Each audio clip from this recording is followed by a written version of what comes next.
The number one reason why we say we haven't gotten started is because we don't have enough money. Now, truthfully speaking, do you really not have enough money? Or are you really not putting your money into things that will actually help you get started? You know, help you on your entrepreneur journey, help you start a business. Now, so how do you eliminate the excuse of not having enough money? Well, it's simple. One, if you have a business, if you're looking to start a business, then you need to find people that are like-minded, just like you, and get them on board by offering them a very small piece of what it is that you're building. Think about it. Facebook did it. Apple did it. Microsoft did it. All these different people, or these different iconic companies started with no money, right? And then eventually they got, VCs, venture capitalists came in and gave them money. But however, they started off by bootstrapping, and they got people that believed in the mission and the vision to start being a part of what it is that they were doing, offering them a small stake. That's why they say in certain companies like Microsoft, for example, or Apple, or better yet, Facebook, even secretaries are millionaires. Okay, just very, very small. Those who were there at the beginning, very, very small equity in whatever it is that you're doing.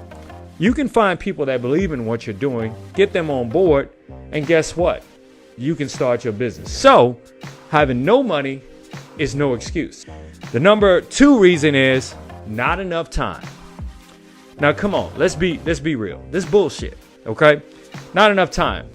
Ask yourself this question. How much time do you spend on social media each day? Okay? How much time do you spend scrolling on social media, looking through the feeds, looking who liked your post or shared your post, when maybe some of that time could be spent building your dream, planning out what it is you say you want to do? You have no excuse. There's always time, even if you work a 9 to 5. Okay, listen to this. And my numbers are going to be a little off here, okay? Because, I did a video not that long ago where I talked about the true amount of time you have to build your personal brand and your dream. I said you go to work for 8 hours, you sleep for 8 hours. There's 16 hours of your day gone, okay? And so if you take 24 hours in a day minus 16, how many hours do you have left? It's 8, okay? Now, when you multiply 8 times the number of days in the week, and then multiply that times the number of months there are in a year, guess what? That's 2,900 and something hours, or the equivalent of a third of a year that you could be working on your personal brand, working on your dream, that is, you say you want, of being an entrepreneur. So, really, you have no excuse when it comes to saying you don't have enough time. Now, what should you do with your time? You should only involve, and this is how you solve the quote unquote alleged problem or the phantom problem of not having enough time. What you should do is, or at least my suggestion to you, is simply this. You should only spend your time or the majority of your time with people, outside of working and sleeping, with people and in activities that push your agenda forward. That's the simple solution, right? And don't beat yourself up if you're having a hard time adjusting to the time thing. Remember, I believe in the compound effect. Incremental improvements over a period of time leads to massive results. But you actually have to put in that time to improving in order to get the result you desire. Now, number 3, not the right time. Come on, folks. If it's not money, if it's not time, that's your excuse. You know what? It's always going to be not the right time. Not the right time. Think about all of the companies that actually, like American Standard Insurance, this huge company, insurance company that started during the Great Depression. Okay? Think about that. Okay? This huge company that started during the Great Depression, when even rubbing 2 nickels together was very, very difficult for people standing in soup lines. Okay? Right now, we live in an age where we have an overabundance of free-ish, okay? We have access to more information, more technology than ever. So much so that technology is democratized, meaning that everyone has access to it. It's just a matter of us getting rid of the excuse of it not being the right time and taking advantage of all of the resources around us to really get started in what it is we say we want to do in 2020. Okay? Now, also not the right time. Think about all the companies that struggled during the economic collapse in 2007, 2008. Think about it. Think about that. Think about it. Okay? And sure, some companies got the bailouts. A lot of major banks and a lot of car companies got the bailout. But what about those smart individuals that said to themselves, I know I lost everything, but if I continue to drive forward during this time, I'll be able to build something. In other words, like Warren Buffett says, the best time to make money is when there's blood in the streets. There were so many people that got rich that during the economic collapse in 2008, because guess what? For them, it was the right time because they saw opportunity. So the question is, do you see opportunity, or will you continue to use the excuse that it's not enough and it is not the right time? I think only you can answer that question. This is actually funny too, because I thought strongly about putting this on the list, because this basically came from a conversation I had with someone that I know, and a person hearing this, they'll know exactly who they are. My ex might get something in the divorce.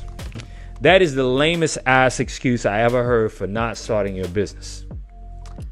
So you mean to tell me you would much rather suffer, because you don't want somebody to get something of what you're building because you're going through a divorce? That is lame, okay? That's some lame shit, okay? Yeah, I'm a little bit being harsh, but I call it tough love. It's lame, okay? It is absolutely 100% lame not to start something because you're going through a divorce, or maybe you're going through a bankruptcy, or maybe you're going through something, but you don't want to get started because you feel like somebody else will get some of what it is that you don't even have. You know why? Because you haven't gotten started. So what you need to do is change that mindset and just get started. So what? They get something, okay? But that means you have something. If in order for them to get something, you actually have to have something. So get started. That's a lame excuse. Number 5, blaming others for not getting started. Oh my God, this is so interesting. Blaming others for not getting started on your entrepreneur journey or not starting that business is a lame ass excuse. Why? Think about this. How many times have you said, or have you heard, that is, have you heard someone say, well, the job I'm working on, I spend a lot of hours there, but if I could just get some vacation time, I can get started. There is no reason for you not to have time because you say someone is taking too much of your time to really get started. So you got to stop blaming others, okay? Maybe you said, well, the person didn't give me what they said they were going to give me, so now I can't get started in my business. I don't have the money. That's lame, okay? Just get started in 2020. You have no excuse. You have absolutely 100% no excuse for not getting started, because when you start blaming others for you not doing what it is that you're supposed to do, then guess what? You are letting other people control you. You're letting other people dictate your destiny. If you're supposed to be the master of your fate, okay, controller of your destiny, okay, if you're the king entrepreneur, male or female, or queen entrepreneur, whatever it is you say that you are, especially when you're fronting on social media with your glasses, taking your cool pics out, showing all the work that you're doing when you're not really doing ish, Get rid of the excuses. Don't blame others. And get started. Number 6, analysis paralysis. Let's be honest. How many of us have not gotten started on something because we're looking into it? That is the lamest ass excuse ever. Looking into it. How long do you need to look into it? Look, the best way to get started is just to get started. Okay? Once you got enough information to act, then you need to act. Because you got to remember, there is no perfect time. There will not be the perfect place. You will not always have the money you need in order to get started. You know what? When you're looking for perfection, perfection is the enemy of good enough. And good enough is how most companies and most entrepreneurs, true entrepreneurs, act. You want to know why? That's why they'll put a product out. They'll find out all the bugs in the product or the service, and then they'll improve. Okay? They even do what is called prototyping and beta testing. They do all these different things. True entrepreneurs, they don't worry about perfection. In fact, they expect to fail. Okay? Failure is great. You want to know why? Because when you fail, you know what's wrong. And when you know what's wrong, then you're wise and hip to the game.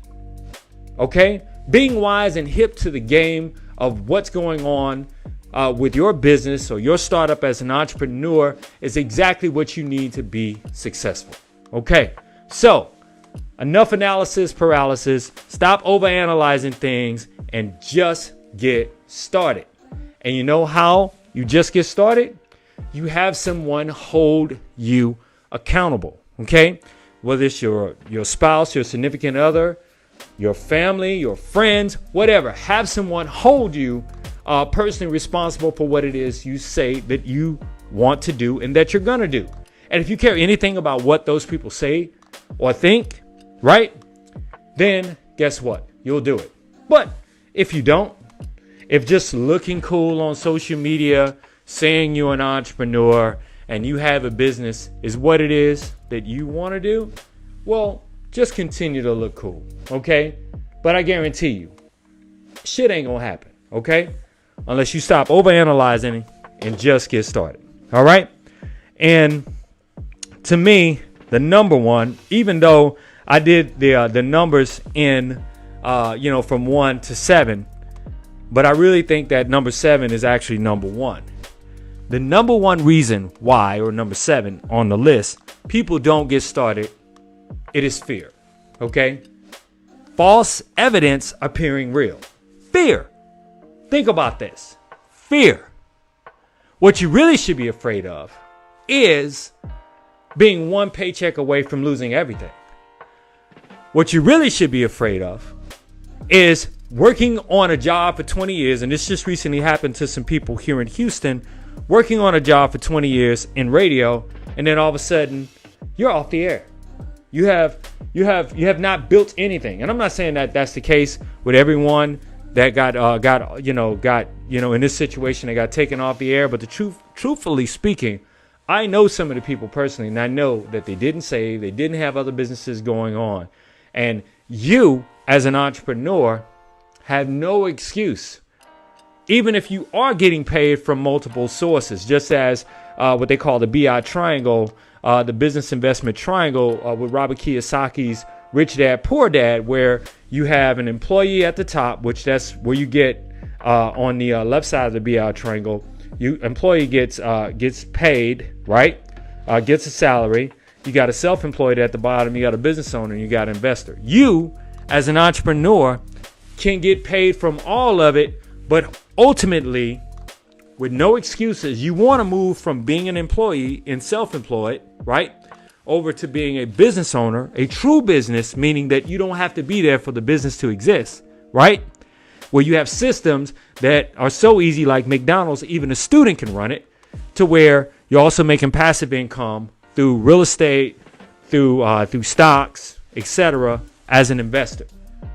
For all those who haven't read Rich Dad, Poor Dad, Robert Kiyosaki's book, you should definitely pick it up. All right. So, the number one reason is fear. false evidence appearing real. But guess what's so real about fear? Ultimately, it will come true. Okay? Anything that you fear will come true. If you fear that you're going to fail, and that's why you don't want to get started, truthfully, you failed. You know why? Because you haven't gotten started. So, do not let fear be the factor. Sorry, Joe Rogan, just a little play on that fear factor. For you old heads out there that remember that TV show, you'll know what I'm talking about. But don't let fear be the factor that forces you not to act.